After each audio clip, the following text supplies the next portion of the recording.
Hello students, welcome back to Hindi mirror channel. सभी students का Hindi mirror पर फिर से स्वागत है। अभी जो कंटेंट लेकर आए हैं BAHLN 102, और यहाँ पर बता दें कि ये आपका प्रीवियस पेपर है। और ये पेपर जो प्रीवियस पेपर है अभी जो जून में एग्ज़ाम हुए थे सेकंड सेमेस्टर के, उनका है। तो जितने भी स्टूडेंट्स उत्तराखंड ओपन यूनिवर्सिटी के स्टूडेंट्स हैं, अगर वो सेकंड सेम में हैं तो उनके लिए पेपर बहुत ही बेनिफिशियल रहेगा प्रीवियस पेपर। यहाँ पर हम पेपर में ये भी बताते हैं कि जो रिपीट आपके क्वेश्चंस हो सकते हैं उनके बारे में भी यहाँ पर आपके साथ हम डिस्कस करते हैं।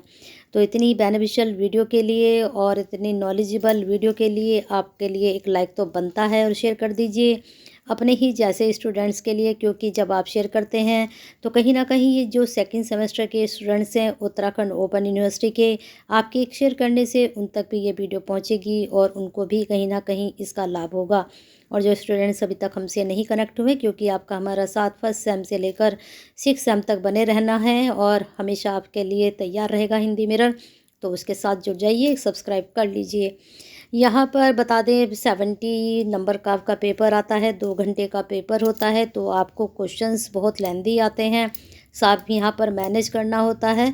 तो इस हिसाब से आप अपनी स्पीड बढ़ाइए अपनी लिखने की, जिससे आप सारे क्वेश्चंस को मैनेज करके अच्छे से अटैम्प्ट कर पाएँ। तो पहला क्वेश्चन यहाँ पर पूछा गया था, हिंदी गद्य की उत्पत्ति में भारतीय नवजागरण की भूमिका पर प्रकाश डालिए। तो यहाँ पर अगर भारतीय नवजागरण की भूमिका नहीं आई तो लेकिन गद्य की उत्पत्ति और विकास, ये 2 क्वेश्चंस आपके 100% हर बार पूछे जाएंगे, चाहे आप कितनी बार भी एग्ज़ाम दें। अब यहाँ पर देखिए, गद्य की उत्पत्ति मैंने कहा फोकस करना, हिंदी कहानी के उद्भव और विकास पर एक निबंध लिखिए। तो यहाँ आपको बता दूँ, हिंदी कहानी के साथ साथ आपको उपन्यास का भी उद्भव और विकास पता होना चाहिए।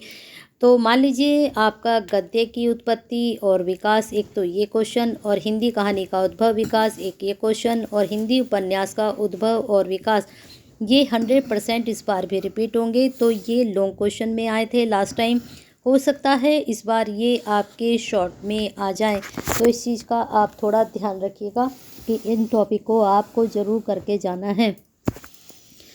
चलिए चलते हैं आगे। आपके अब नए जो टॉपिक पूछे जा सकते हैं, अब जैसे आपके एग्ज़ाम में कहानियां हैं, उसने कहा था कफन कहानी है और भी कहानियां हैं, तो उन कहानी का आपको सारांश जरूर करके जाना है। अब सारांश का क्वेश्चन किस तरह से पूछा जाता है ये आपको बता दूं कि या तो आपसे सार पूछा जाएगा, या फिर आपको पूछा जाएगा कि सारांश बताइए, या फिर आपसे पूछा जा सकता है इस कहानी को लिखने का उद्देश्य क्या रहा लेखक का। तो इस तरह के क्वेश्चन, तो उद्देश्य, कहानी का सार, ये सब चीज़ें एक जैसे ही, या फिर कथा वस्तु बताइए, कथा वस्तु क्या है उस कहानी की।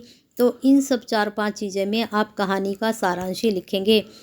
अब यहाँ पर फोर्थ क्वेश्चन बात करते हैं चरित्र चित्रण की। जितनी भी आपकी कहानियाँ हैं वहाँ पर जो मेन करेक्टर है उसका चरित्र चित्रण आप जरूर करके जाइए, चाहे वह स्त्री पात्र है चाहे वह पुरुष पात्र है, आपको उसको जरूर करके जाना है। तो स्त्री पात्र, जैसे अब आपकी उसने कहा था यहाँ पर पुरुष पात्र है लहना सिंह, इसका चरित्र चित्रण पूछा गया। अब सूबेदारनी यहाँ पर है, तो सूबेदारनी का चरित्र चित्रण नहीं पूछा जाता, यहाँ पर लहना सिंह का ही पूछा जाता है। अब जैसे कफन कहानी, अब देखिए मैंने आपसे कहा था कथा सार, कथा वस्तु, कुछ भी आपसे पूछा जा सकता है। अब कफन कहानी का देखिए उन्होंने यहाँ कथा सार भी पूछ लिया और साथ में आपकी प्रेमचंद जी की जीवनी भी पूछ ली। 2 क्वेश्चन एक साथ इन्होंने लॉन्ग में आपसे पूछ लिए, और बहुत इजी हैं दोनों ही प्रश्न। ये यहाँ पर आपका ये लॉन्ग क्वेश्चन पूछ लिया, यहाँ पर चरित्र चित्रण पूछे, और कहानी का क्या महत्व है 2 क्वेश्चन यहाँ पर पूछ लिए। तो इस बार हो सकता है ये शॉर्ट में आ जाए दोनों अलग अलग।